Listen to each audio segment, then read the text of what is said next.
Okay, welcome to our first podcast. We have a guest, Leo. He'll introduce himself first. Can you Uh, can you say? Good evening, fellow viewers.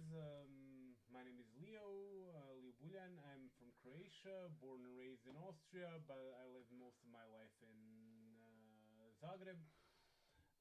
I've been a journalist for over a decade, and after that, I worked in the prevention of money laundering in several European countries. What else? I speak fluent English, Croatian, and German. Not much more to tell. Have a bachelor's in journalism. That's great. Yeah, yeah. And I'm the host of this podcast. My name is Fran Hersh. I wrote a book, Flawed Democracy, and we're both part of Association for Promotion of the New Democracy, which will be the subject of the other discussions. But today we would like to uh, talk about current political and geopolitical situation in the world. What do you say about it, Leo? Well, there are a lot of interesting topics we can discuss. Most of them are purely political with some type of geopolitical dimension. The only really big one is the fact that the US elected Donald Trump again. That Which is good. which is let's see, but sure, it could be Yeah, good. yeah. It could be good. It could lead to the peace. Well, We were so if he desperately actually delivers waiting. on half of what he promised, it'll probably be good. Yeah, yeah. That's I I agree. think that's a I that's agree a to that. decent estimate Yeah, because but at nobody. least he's telling he would. Yeah, well, nobody delivers everything they say they will. Yeah, Let's be of fair. course. But if he They does need. deliver like half, I think we can be happy with Yeah, that. yeah, yeah. Let's just pray. We'll have a chance. So, what happened yesterday? Oh, I forgot to introduce myself. So I'm a writer. I'm a writer and a political philosopher. So I wrote a novel, Tropics of Heart, which will come out this year, and Flawed Democracy, which is political philosophy about this new system, about new democracy. And I hope you could visit also my blog. This is franhersh.com, which you can see in the comments. And yeah, I'm also a sailor, captain, skipper, diver, airplane pilot, and yeah, but a writer, foremostly writer. So let's get back to our topic today. What do you say? The Assad ran away yesterday. Well, I mean, Uh, there were some reports that he's probably dead, but we're still waiting, right? Those reports came in like half an hour ago or an hour ago. Somebody saying he's dead, but let's wait for confirmation. It's more likely he ran away. I mean, he's been running his regime, his dictatorship for a decade now. I mean, so it's a good news that he's gone. well, I mean, any toppling of an autocratic government should be seen as good news, I Yeah, think. but look, for instance, what happened in Libya and in Egypt after the dictators, after Gaddafi, Well, there's always a this, power vacuum. this disappeared, and in Egypt, the what's his name, What was he called? Fun with that. I know uh, who you mean. yeah, yeah, the Vlado, could you look up the name of the guy? Yeah, okay. mhm. What was the Egyptian guy's name? Assad was. Mubarak. Yeah. Mubarak. Yeah, I Yeah. remember now. I think So Mubarak. after Mubarak was gone, we had a lot of problems. The whole country collapsed. The Arab Spring, you mean that? there were a Well, lot of dead people. yeah, but I think when it comes to any transition of power where you have an autocracy, that's kind of unavoidable. I mean, I don't know any autocratic country that has had a peaceful transfer of power in a moment where the regime actually fell. Is that even Well, possible? well, we had in Romania, like when Ceausescu was gone, there was quite a peaceful transition, wasn't there? Yeah, but it's not really. Or in East Germany, they're It's not not. really the same because for the first regime we're talking about when it comes to East Germany is the Nazi regime, right? So that one didn't go away peacefully. Yeah. So if you look at just trying to figure out what that country is and how it came back together, I wouldn't say it was peaceful. Just that the whole vacuum of power thing happened a lot earlier when the Nazi regime fell. Mm-hmm. Because say what you will about. No, I meant I mean when the Germany Soviet. reunited. Yeah, sure, Yeah. but that wasn't a. It was different because I don't think people really did. I don't think people really did see it as a fully autocratic regime. There was some autocratic elements, but I think you can't compare that to like Afghanistan, Yeah, yeah. where the Or Taliban well, running the show. Afghanistan is more like oligarchy. There's no like leader. Talibans are not like Well, I get it. I get what you mean. homogeneous Yeah, they don't crowd. have like an ayatollah like they do Yeah, in yeah, Iran. yeah, yeah. I mean, like But that. for instance, in Iraq, after Saddam, it was complete collapse. Like 1 million people died. The hospitals weren't working, and I think it's more common for an autocrat to be deposed with violence. Just think it's more common. I'm sure there are some examples where transfer of power was done peacefully. I mean, um, the Czech and Slovak republics split peacefully, but that wasn't an autocratic, fully autocratic yeah, regime. yeah, yeah, So yeah. it's hard to kind of quantify what is autocracy and what isn't. It's kind of like that old joke how Ted Lasso, the football coach, explains offside. I don't know how to put it into words, but I know it when I see it, right? Yeah. It's basically that same principle. It's Yeah. hard to put in just one thing and say now that's an autocracy because, like, I don't know, we have pretty strict slander laws in Croatia.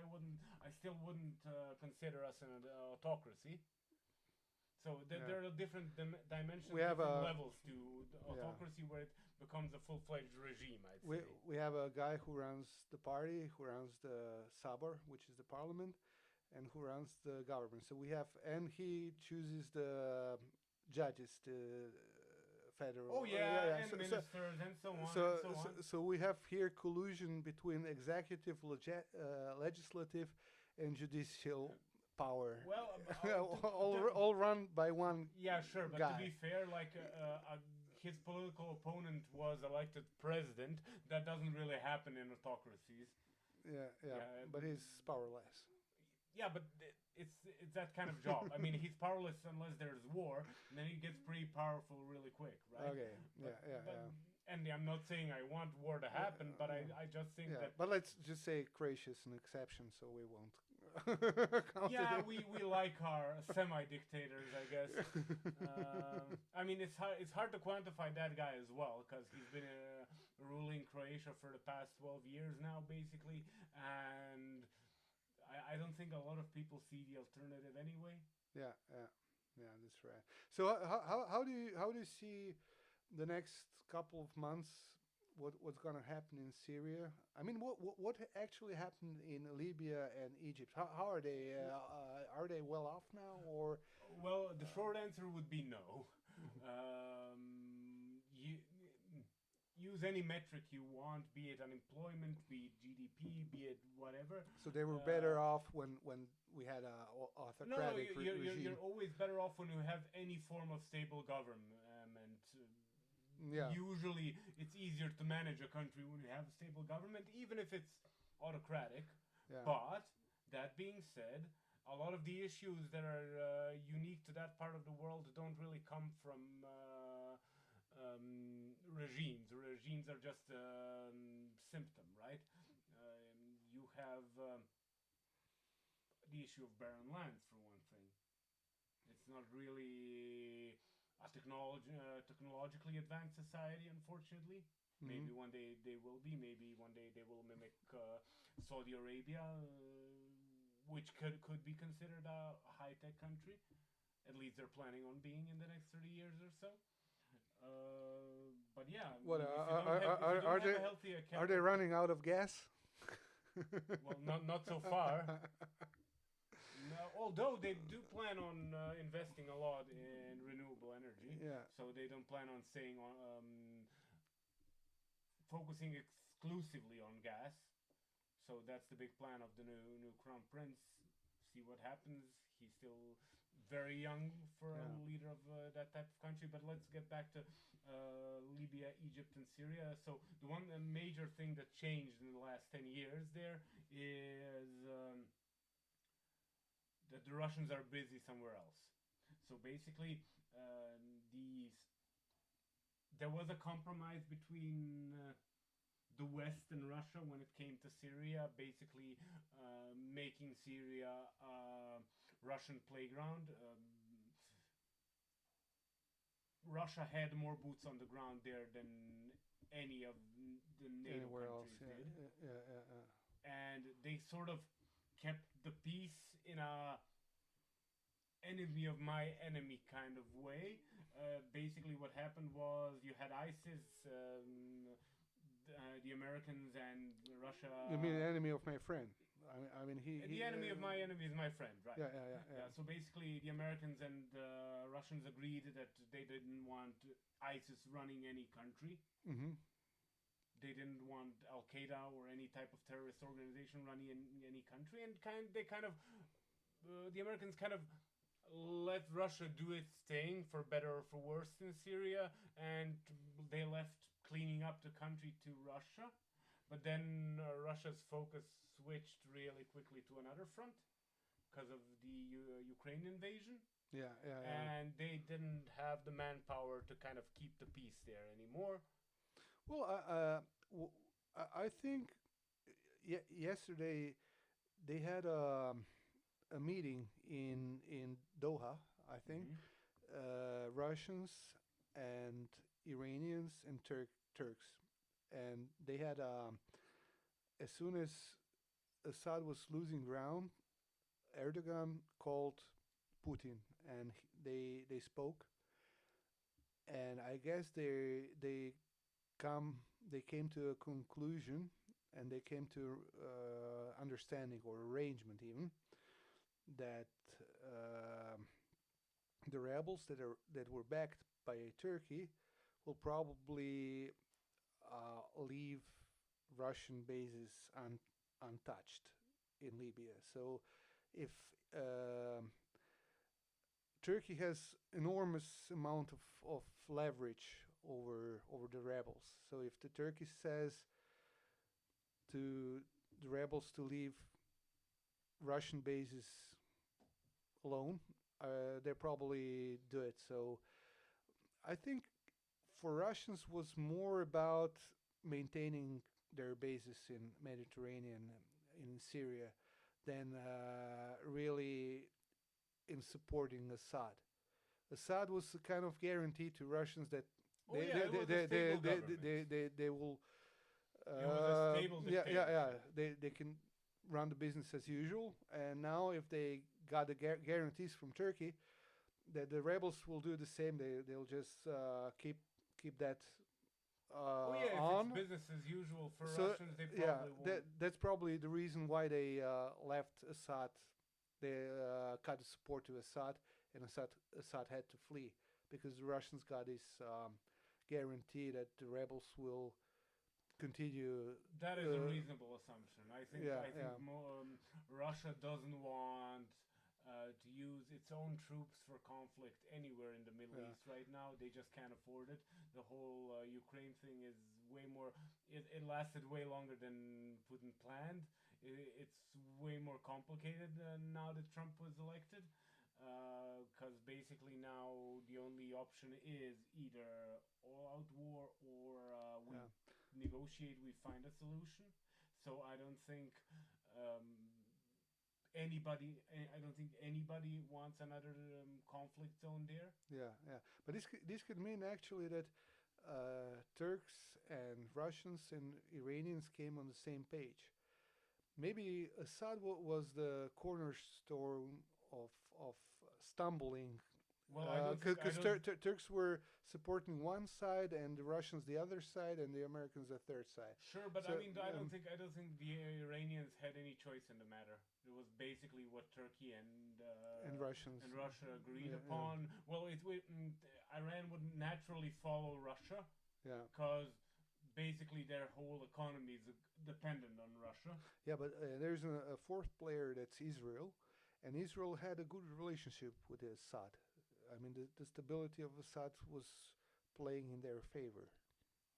Well, sure, but I mean, I don't think they care anymore. I mean, they care in the long run. They would like to have decent relationships with neighboring Muslim countries and so on and so on. But do you really think Israel, the way things are going now, cares about peace in the short term?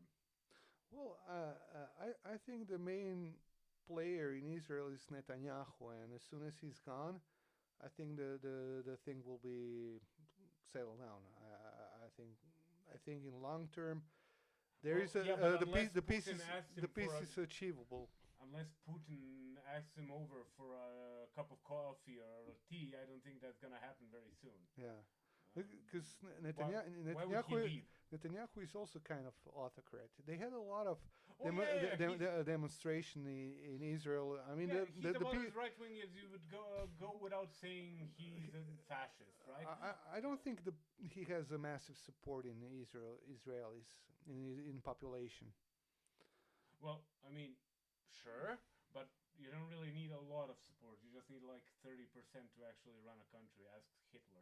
Yeah, I mean, yeah, you're right. Yeah, so it's a bit more nuanced than that. I don't think in the short term anybody really wants to smooth things over. I think a lot of Israelis are just playing out for revenge, which we can discuss if it's justified or not. I have my opinion. I've heard other opinions on that topic. The only thing I'll say on that topic is if anybody ever invaded the U.S.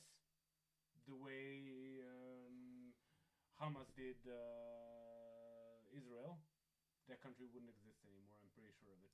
well, we had a little bit of this in 9/11 when Well, and we know what the reaction Al was. Qaeda, yeah, Yeah, yeah, but the only difference there is Hamas, for all intents and purposes, should be considered a governmental body because they actually are part of the ruling class there. hmm yeah. So it's different with No, a terrorist group, but my point is the same. The Americans still invaded a sovereign country.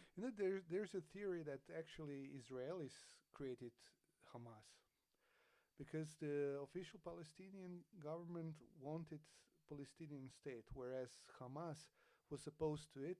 They wanted all. They wanted from the sea to the From the river. river to the sea. Yeah, But yeah, yeah, and that's Hamas played in Israelis' favor. I'm not sure if you consider that conspiracy theory, fine. Let's say it's a conspiracy theory with some kernels of truth. Let's say that might have happened. You can pull that off once, maybe twice, 5 times. 5 times. I think it was 5 times. I'll need to double check that one. But the Palestine government, basically some type of ruling body there at that point, was asked for a two-state solution by different international actors, not once, not twice, but about 5 times in the last, I don't know, 60 years. hmm And every time the only answer was from the river to the sea. Well, I mean, I'm The pretty official sure it was the not the official only answer, but that was the official policy. of Palestinian government, not of Hamas. So, who's there now? That's where it gets tricky because at some point you have to consider Hamas the government, right? Well, the Palestinians have their official government. It's not But a yeah, Hamas. Hamas Hamas is is a political party in the government. yeah, it's like a terrorist. It's paramilitary That's organization. fine. Do they have voting rights in the government? I don't think so. Do they? They do. They do. They're an entity.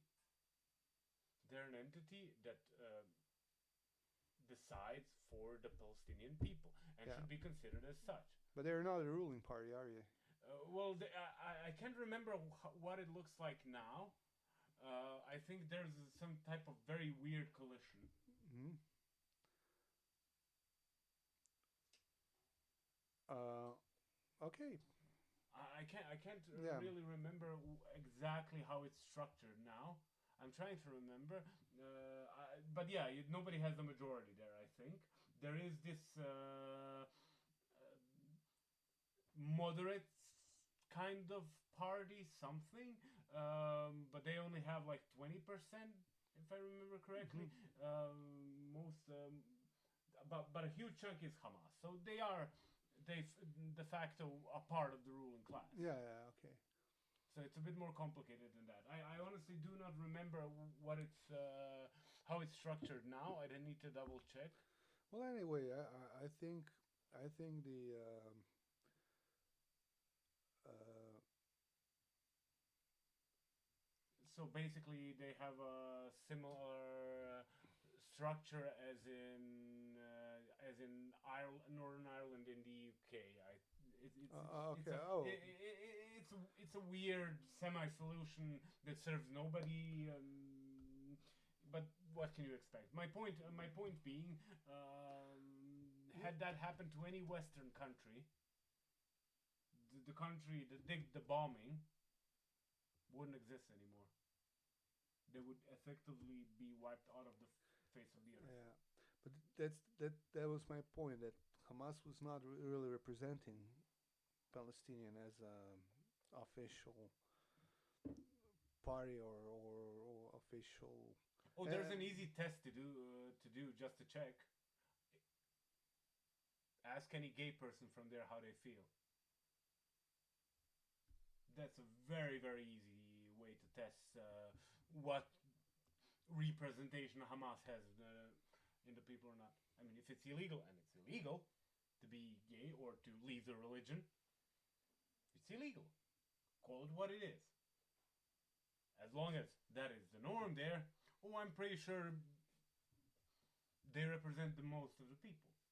Okay. Maybe. Yeah. Because you can always measure it by how by the way the people actually live by. Yeah. Yeah. Yeah. So.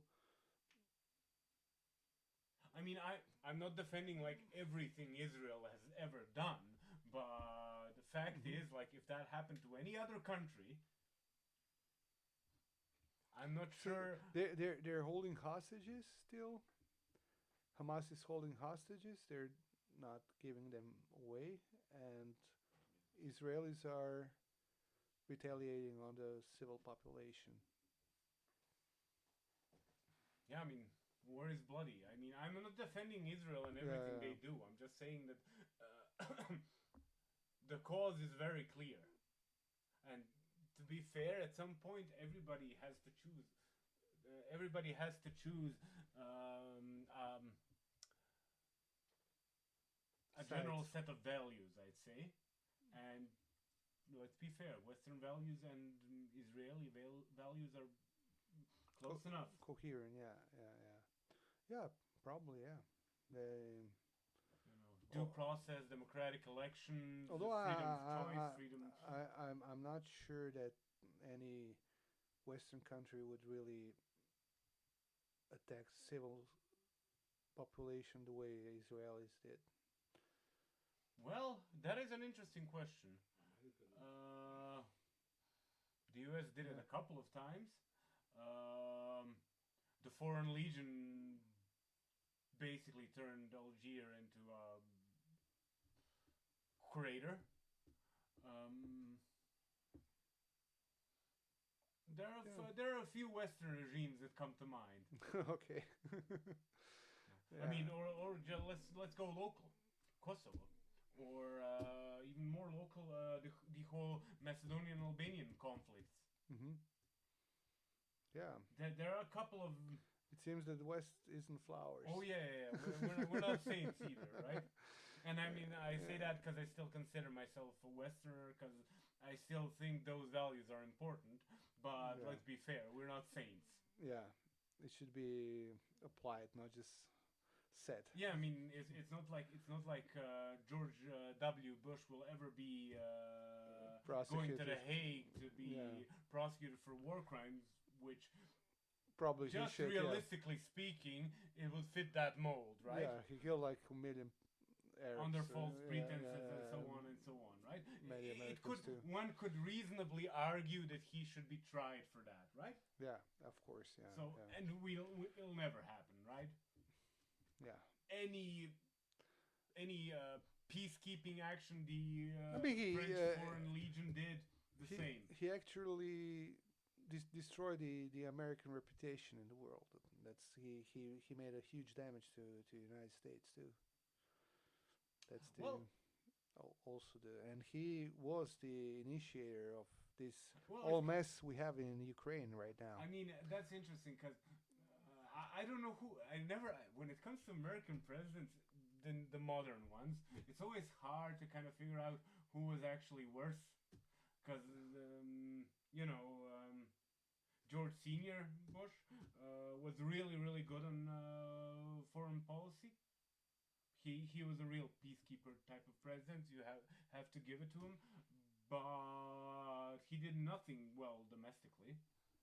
So Yeah, it all depends. So would you rather your people hated you or some foreign government? It's all kind of a. yeah, It's all. It's hard to kind of level it to a yeah. point where you can say like this was worth it, it wasn't worth it. Also, generations change, and you kind of don't know if what you did right now was actually the right choice. So, Yeah. so it's hard to be the I mean, president, I assume, yeah, right? yeah. Maybe it was the idea was as I heard from the neocons, this full spectrum dominance, where they tried to impose to topple the seven regimes in the Middle East to make complete control over the Middle East. Middle East was always a cornerstone of conflicts, and with Russia gone and unipolar moment at hand, the Americans probably, I mean, not the Americans, the neocons probably um, thought it's now or never. So they started the wars they couldn't finish. Well, And it's hard to say what's a war that can't be finished because, like, the Americans left Afghanistan. They yeah, left in a really weird way, but and Iraq too. They left everything. I mean, from this vacuum, we had Yeah, ISIS yeah, but my point is, it's springing always out. just one man's decision. Do we stay or do we leave? The end. It's very binary. It's not something that's like. Yeah. And At the end of the day, it's not something that's nuanced. Yeah. You staying or you leaving is just a binary decision because we've seen it. It was basically like Trump said, "Yeah, we're leaving Afghanistan." Then Joe Biden came. He left Afghanistan. It's also it's also kind of difficult to say because as I heard, the Taliban's a couple of months into the war in Afghanistan, Taliban's offered the Americans uh, to deliver the Al Qaeda clan, the Al Qaeda the leaders who were responsible for. So the Taliban's were not responsible for 9/11. It was Al Qaeda, and they were just hiding in Afghanistan. And a couple of months into the war, when the Taliban saw what's happening, they offered to deliver in handcuffs the Al Qaeda leaders to the Americans. Wasn't the leader hiding in Pakistan? Afterwards, but at the beginning of the war, it was Afghanistan. Well, probably. Yeah. I So he's Afghani. anyway, they attacked. I mean, the Americans attacked Afghanistan, not Pakistan. So if Yeah, sure. maybe Well, they attacked the wrong country. just one. Yeah. I mean, Americans That would be even worse. are the most unique people you'll ever find in this world. As long as they kind of deal with their own internal things, they can be the most innovative people that have ever lived. Once they kind of decide to meddle in foreign affairs, it's a lottery. You never know what's gonna happen. I can never figure out why they constantly push themselves into stuff that really doesn't matter. Just even politically, geopolitically, how resources, whatever. It doesn't matter to your people at all. Like not even in the long run. Well, there's always play at the highest level of government where Oh yeah, there's always war which is hidden contractors from the general sure. population. Shadow governments and stuff like that, Yeah. black Yeah. ops things, and I guess that all serves some sort of purpose. But it's not like ever been a president that said, yeah, like my priority number one is asking the people what is the most important issue for them. No, All right, maybe the first three will do. And if we have time and resources, we'll do the rest. maybe Right? we'll have this in New Democracy. Maybe. Finally. I don't think. I honestly don't think we'll get that in Trump, just in general, because I don't think he will be able to deliver all of what he promised. And to be fair, nobody does. But I think. Well, maybe he can, because it's not just about one Oh man. yeah. It's never just about one person. Yeah. Or just executive orders or whatever. It's always more about the grand bargain. There are certain things that both parties need to agree on for a grand bargain to be struck, right? But I'm not sure we're at that point where they can agree on anything. Like on a party level, I think Trump can agree with most people just on a kind of the fact that I don't see him as a real Republican. I see him as a disgruntled liberal, like somebody that lived Libertarian, you mean? No, I would actually go liberal. I mean, th- he governed very conservatively as a president, but from what I saw of him before he became president, he was a very liberal guy. Yeah. Just in general, like housing for blacks, then the lawsuit that he's actually trying to take housing away from blacks, then all his bankruptcies, all his business dealings, his wives. He had a good life. He had a fun life. Nobody can ever tell me like, damn, that life's probably boring. No, Okay, that doesn't come yeah. from Trump. He seems like a typical, New York liberal to me that just kind of recognize an issue that most Americans agree upon. Yeah. Be it now, we're not discussing what this issue is because that is very nuanced. We can say it's inflation, DEI. I don't know. Well, he voting against the other party. he'll try to tackle it. So I think if he'll try he- to tackle some. I don't think he will try to tackle all of it. Yeah. I don't think I he will think- try to fix the Democrats, which is something the president could actually do by giving them an out. Like they've gone so far down a very particular rabbit hole where men are basically wrong. The end. It's our fault for everything.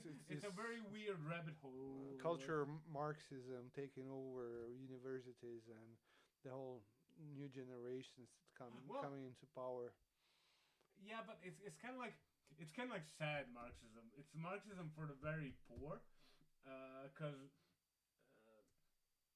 the difference when Karl Marx wrote his political ideology, basically, he thought, yeah, people will embrace it in rich countries. Yeah. Now the problem with America is, although they're an extremely rich country, the people that are actually living this whole Marxist whatever thing aren't really rich. They're not really poor either. Don't get me wrong, but they're like bureaucrats. It's like a Yeah. weird pseudo country in itself. Well, Marx thought that the working class in the rich countries will embrace it, but in the United States we have actually the yuppies Yeah, embracing yeah, it. yeah. You know, But you know why?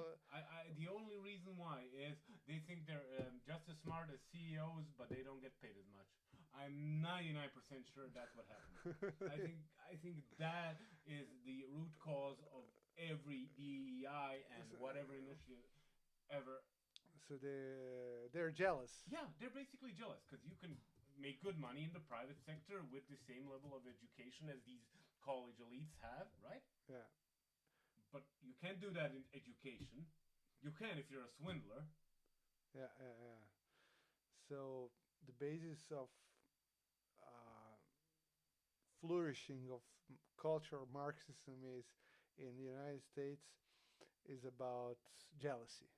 It's about jealousy from the elites, and it's about poverty from college students. Yeah, I don't think college students really grasp it as an ideology. They just take it for granted and they don't yeah. question it because it's hard to question I stuff. think they're just What- really angry at something, but Yeah, they cannot articulate what that is. So they. I mean, I can tell them, but they won't like the answer. They should be angry. I mean, they have every right to be angry. Fact is, they are first in many generations that actually live worse than their parents. Yeah, yeah. Yeah, so they have every right to be angry. Now the problem is, how do you use your anger constructively? So there are only three ways for a tribe to accept you: strength, competence, or virtue. Those are the only three options, right? So Yeah. either you're very strong. You can kind of in our modern society, those would probably be athletes. Very right? very competent and very virtuous, and they're nothing. They're neither. No, but that's the problem. Like when you don't have strength and you don't have competence, the only thing is selling virtue. Yeah. And what for virtue? Well, moral virtue, of course. Yeah, but what virtue We they're are selling? better than the other side. Cultural Marxists. Yeah, but think of it this way: if you're a college student and your life is going down a very very bad direction, right? And you can't really sue someone to get justice because you can't afford it for one thing. It's hard to actually win a case on that level in Yeah. America. It's very complicated. Public defenders are understaffed as it is, but that's a different topic. My point is, you used to have the legal system to defend you, right? There was this old joke: how do you get rich in America? Sue USA, Sue USA. So you can't do that anymore. I mean, you can if you have backing from your parents or whatever. So the only other option is you force the institutions to punish someone for you. Because you can't do it yourself anymore. Mhm. Something the previous generation could do. Okay. It's kind of like how pub quizzes got really popular in Zagreb. Or anywhere in Eastern Europe. Why? Why? Because we don't have money to travel anymore. Or less kids don't. You think anybody would go to a pub quiz, drink lukewarm beer, and answer questions on a Saturday night if they could go to, I don't know, the Christmas market in Vienna? Yeah. I'm pretty sure they'd probably be in Vienna. I mean, it's silly. Be honest with people. Like, it's silly. It's all about money at the end. Yeah. Yeah. So the cause of Marxism as a whole, in this particular sense, is the institutions are the only tool these people get to actually punish somebody. Now the problem is when you got only one tool in your toolkit, is you want to use it for everything. And that's what's happening right now. Now, Trump is trying to change that. I'll give him kudos for that one. But fact is, the only way you beat an ideology is by either strength or competence. You can't win on virtue because that's the idea of an ideology. Perfect virtue, right? Well, Trump is bringing some virtues which are undisputably strong, like Christianity, family. Oh yeah. When I think family man, I think Donald Trump. Sure. Oh, he has kids. Sure. What's your point? I mean,